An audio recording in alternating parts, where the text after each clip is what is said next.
नमस्कार दोस्तों, कहानियों की दुनिया में आपका स्वागत है।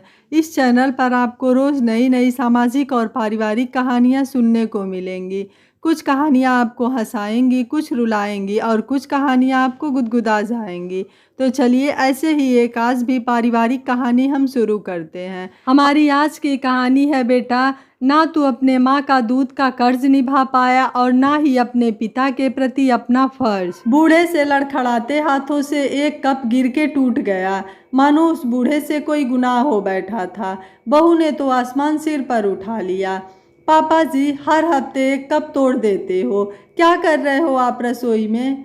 बहू, मुझे चाय पीनी थी तो सोचा खुद बना लूं, तुम्हें क्यों परेशान करूं। चाय अभी सुबह ही तो पी थी, कितना चाय पीते हो? ओह, अरे पापा जी, आपने तो ये मेरा पसंदीदा कप तोड़ दिया। आपको पता है ये कप कितना कीमती था? दीपक ने मुझे गिफ्ट दिया था। बहू, माफ कर दो, वो अचानक दूसरे बर्तन गिरे तो ये भी गिरकर टूट गया।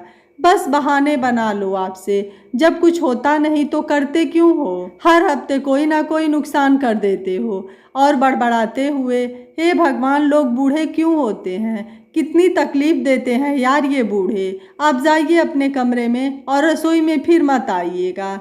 सुरेश जी बुझे मन से कमरे में चले जाते हैं और एक डायरी में कुछ लिख कर रख देते हैं। कोने में पड़ी कुर्सी पर बैठकर अपनी स्वर्गीय पत्नी की तस्वीर को देखते रह जाते हैं। उम्र के इस पड़ाव पर उनके पास यादों के सिवा कुछ नहीं था। 3 महीने पहले पत्नी के देहांत के बाद जीवन में जो बदलाव आया वो उन्हें अत्यंत दुख देता था। आज की बात से सुरेश जी अपनी पत्नी को याद करने लगे। उन्हें कभी पत्नी से कहने की ज़रूरत ही नहीं पड़ी कि उन्हें चाय चाहिए। इतने साल साथ रहने के बाद दोनों को एक दूसरे की ज़रूरत का पता चल चुका था। सुरेश जी काफ़ी सुलझे हुए व्यक्ति थे और स्वाभिमानी भी, पर औलाद का मोह और बढ़ती उम्र व्यक्ति को कमज़ोर करती है। सुरेश जी अपनी पत्नी वीना की तस्वीर को देखते देखते अतीत को याद करने लगे। जब दीपक पैदा हुआ था उन्होंने भी हर माता पिता की तरह अपने इकलौते बेटे को खूब प्यार दिया। उसको हर सुख सुविधा देने के लिए दूसरी संतान के बारे में नहीं सोचा।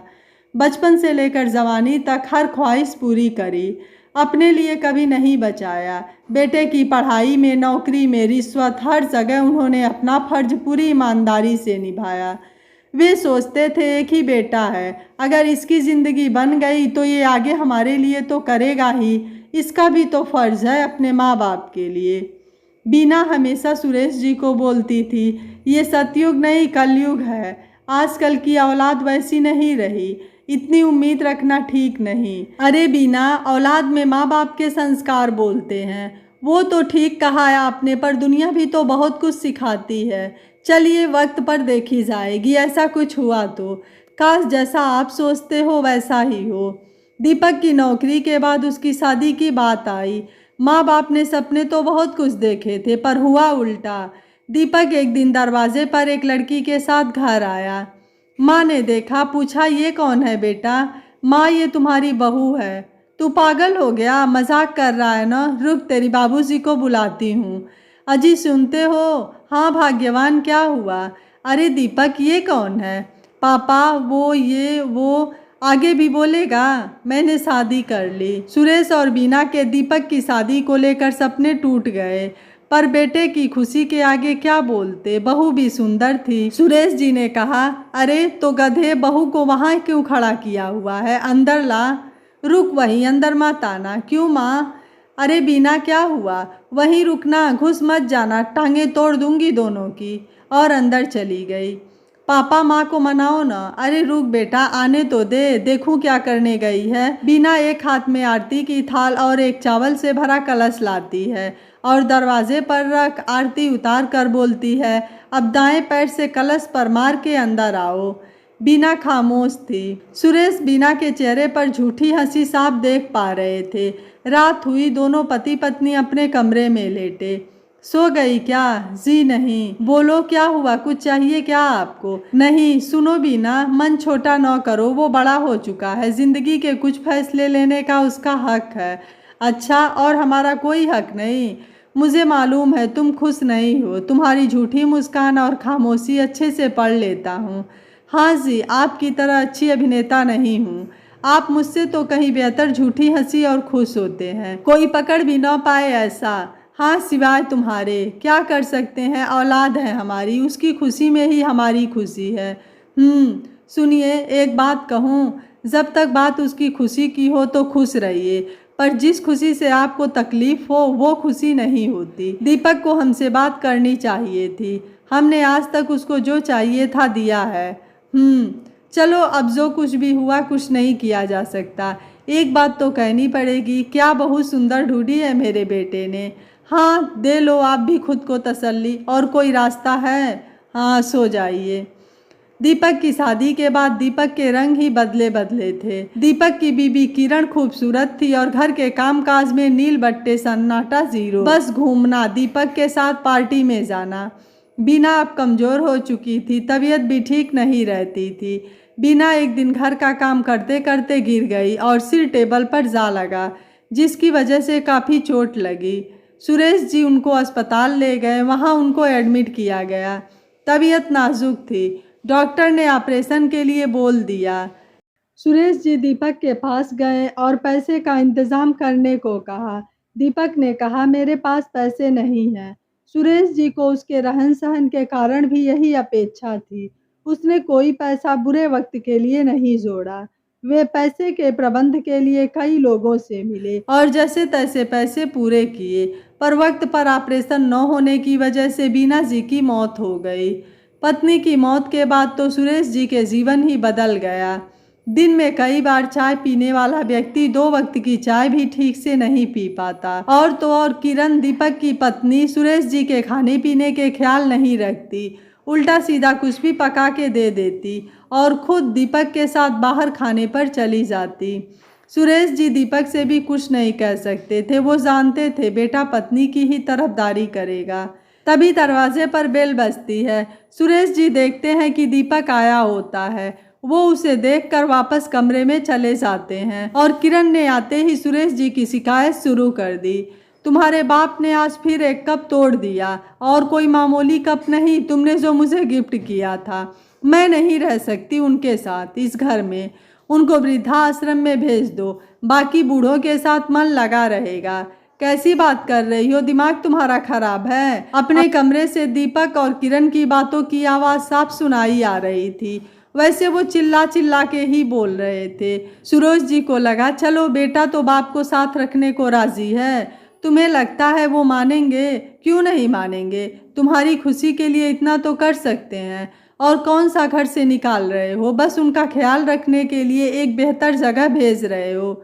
ठीक है, मैं कल किसी वृद्धाश्रम में बात करके आता हूँ। सुरेश जी को दीपक की इन बातों को सुनकर बुरा लग रहा था, पर पुत्र मोह में उन्हें भी लगा किरण और दीपक ठीक कह रहे हैं। आधुनिक बच्चे हैं, अकेले जीना चाहते हैं, और मैं यहाँ रहूँ या वृद्धाश्रम, रहना ही तो है। जिंदगी की उम्र ही कितनी बाकी है। अगले दिन दीपक काम पर निकल जाता है और सुरेश जी भी कुछ हिसाब किताब लेकर बैठे थे। शाम हुई, दीपक आया। किरण ने आते ही पूछा, काम बना कुछ? हाँ हुआ, पर क्या? पैसे बहुत मांग रहे हैं। कितना? 5,000 महीना। तो क्या हुआ, भेज दो। और पैसे हर महीने कहाँ से आएंगे? क्यों, 3 महीने पहले तुम्हें 5 लाख मिले थे, उसका क्या हुआ? अरे धीरे बोलो, पागल हो गई हो? ठीक है, मैं कर दूंगा, कल सुबह ही पापा से बात करता हूँ।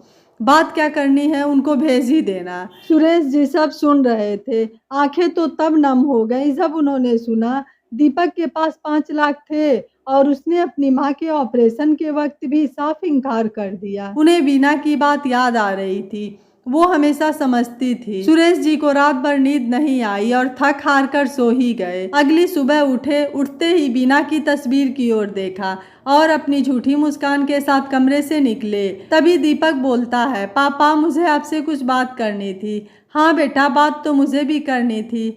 हाँ तो पापा, मैं कह रहा था कि तभी दरवाजे की बेल बजी। दीपक ने खोला। हाँ भाई, कौन? जी साहब ने बुलाया है। हाँ मैं ही हूँ साहब, इस घर का। अरे दीपक कौन है? पता नहीं, शायद गलत पते पर है। अरे वो सही पते पर है, आने दे अंदर। हाँ भाई। नमस्ते बाबूजी, क्या नाम है? जी रामू नाम है हमारा बाबूजी। अच्छा ठीक है, बढ़िया सी चाय बना लाओ और ध्यान रहे कोई कप न टूटे। पापा ये सब क्या है?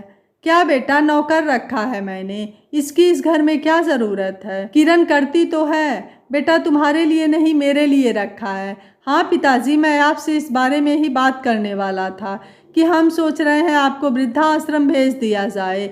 वहाँ आपका अच्छे से ख्याल भी रखेंगे और आपकी उम्र के लोग भी होंगे तो मन भी लगा रहेगा। मैं आपसे मिलने आता रहूँगा, त्यौहार पर आपके साथ त्यौहार मनाने आया करेंगे। बेटा तेरा 5,000 ही तो बचा रहा हूँ। क्या मतलब पापा जी? किरण भी आ जाती है। ये आदमी कौन है रसोई में? वो नौकर है हमारा बहू रामू, पर उसकी क्या ज़रूरत है? काम वाली आती तो है, पर वो तो तुम्हारे लिए आती है, मेरे लिए नहीं। और ये मेरे लिए रखा है मैंने। पर पिताजी, आपको हम वृद्धाश्रम भेज रहे हैं जहाँ आपको और सुख सुविधाएं होगी तो पर ये घर के सुकून और उसकी यादें वहाँ नहीं होंगी। तेरी माँ के साथ इस घर को हमने अपने हाथों से सजाया है। ये मेरा घर है। हाँ, तुम चाहो तो जा सकते हो। वैसे बहू भी मेरे साथ इस घर में रहना नहीं चाहती। पापा, आप ये सब क्या बोल रहे हैं? आप ठीक तो हैं? हाँ बेटा, मैं ठीक हूँ। पूरी उम्र तेरी खुशियों के लिए खुद के सपने कुर्बान किए हैं मैंने और बीना ने। मैं हमेशा सोचता था तेरे सपने पूरे हो, हमारे लिए तो तू है ही। तो पापा जी, वो तो आपका और माँ का फ़र्ज था। हर माँ बाप करते हैं अपने बच्चों के लिए। आपने क्या खास किया? हाँ बेटा, हमारा फ़र्ज था, उसकी तो कोई शिकायत है ही नहीं। पर बेटा, फ़र्ज क्या सिर्फ हमारा था? तेरी माँ के लिए, तेरे बाप के लिए तेरा कोई फ़र्ज नहीं था? तुझसे मैं उम्मीद ही क्या करूं? तूने तो अपनी माँ के ऑपरेशन के समय पैसे होने के बाद भी देने से मना कर दिया। समझ सकता हूँ वो मरने वाली थी, उम्र भी तो हो चुकी थी। इतनी बड़ी रकम दे भी दी तो क्या कर लेता? पर बेटा, उसने मेरे इस घर को स्वर्ग बना रखा था। इन 3 महीनों में मुझे जितनी तकलीफ हुई मैं कह भी नहीं सका, तेरी खुशी की खातिर। पर तूने माँ के दूध का कर्ज न चुकाया, न बाप के लिए अपना फर्ज निभाया। तभी रामू चाय ले आता है। रामू सुन। जी बाबूजी। बाजार से 12 कप ले आ और एक महंगे वाला कप भी। देख, मेरे कमरे में एक टूटा कप है जो चिपका के रखा होगा, वो भी ले आ। जी बाबूजी। किरण बहू, जितने कप तोड़े हैं उससे तो ज़्यादा ही मंगवा रहा हूँ। दीपक और किरण के हाथ से कप छूट गए सदमे में सुरेश जी के इस बदले हुए स्वभाव से। अरे चलो कोई नहीं, ये 2 कप भी मेरे जिम्मे हुए और बहू तेरे कप का हिसाब बराबर। सुनो, सामान पैक कर लो, मेरे दोस्त आने वाले हैं कल से। तुम्हारे कमरे में कल से मेरे दोस्त रहेंगे। मैं वृद्धाश्रम नहीं जा रहा, वृद्धाश्रम घर पर ला रहा हूँ। दीपक और किरण सदमे में थे। जिंदगी ने कैसे फेर बदली। दीपक की आज तक हर जिद ख्वाहिश पूरी की सुरेश जी ने, पर पहली बार उनका ये रूप देख दीपक हैरान था। पर पिताजी के चेहरे पर वो झूठी मुस्कान अब भी कायम थी। बेटा सुनो। हाँ पापा। दीपक इस उम्मीद में था कि सुरेश जी उसे रोकेंगे। बेटा, आज वकील साहब आएंगे तो मेरी सारी जायदाद से मैं तुम्हें बेदखल करवा दिया है, तो कोई उम्मीद मत रखना, मेरे मरने के बाद भी कुछ मिलेगा। चाहता तो था ये सब तुझे दूं, पर तू कभी अपना बेटा होने का फर्ज ही नहीं निभा पाया। दीपक चिढ़ता हुआ अपने कमरे में चला गया। सुरेश जी भी बीना की तस्वीर के आगे जाकर छलक पड़े। सही कहती थी बीना, मुझे तेरे सिवा मेरी हंसी के पीछे के दर्द को कोई नहीं जान पाया। वो माफ़ी मांगता तो मैं माफ़ कर देता, पिता जो ठहरा, पर वो तो तेरी ममता का कर्जदार निकला तो कैसे माफ़ कर देता। पर आज खुश थे, उन्होंने अपने लिए कोई फैसला लिया है, अपनी खुशी के लिए कोई काम किया है। बीना की तस्वीर की ओर देखते हुए उन्हें बीना की तस्वीर ऐसी लगी मानो उनके फैसले पर खुश हो। और सुरेश जी रेडियो चालू करके गीत सुनने लगे और बीना की तस्वीर को देखते रहें। दोस्तों, बुढ़ापा जीवन का एक ऐसा सत्य है जो सबको आना है। आज हम तो कल आप। आज जो लोग बहू बेटे हैं वह भी कल सास ससुर होंगे और आने वाली जनरेशन भी वही सीखेगी जो हम उनके सामने प्रस्तुत करेंगे। अगर आज हम अपने बूढ़े माँ बाप को वृद्धाश्रम भेज देंगे तो कल को हमारे बच्चे हमारे साथ क्या करेंगे? बच्चे माँ बाप को उनका फ़र्ज बहुत आसानी से याद दिला देते हैं और जब अपने फ़र्ज की बारी आती है तो माँ बाप को बहुत आसानी से घर से बाहर निकाल देते हैं या फिर वृद्धाश्रम भेज देते हैं। क्या माँ बाप के प्रति उनका कोई कर्तव्य नहीं होता है? क्या बुढ़ापे में बच्चों को माँ बाप की सेवा नहीं करनी चाहिए? दोस्तों, सभी बच्चे ऐसे नहीं होते हैं, लेकिन बहुत ही दुख की बात है कि आज हमारे समाज के 90% घरों की यही सच्चाई है। और ऐसे समय में सुरेश जी जैसे फैसले लेने का हर पिता को अधिकार है। यह कहानी आपको कैसी लगी, आप हमें अपनी राय कमेंट ज़रूर करिएगा।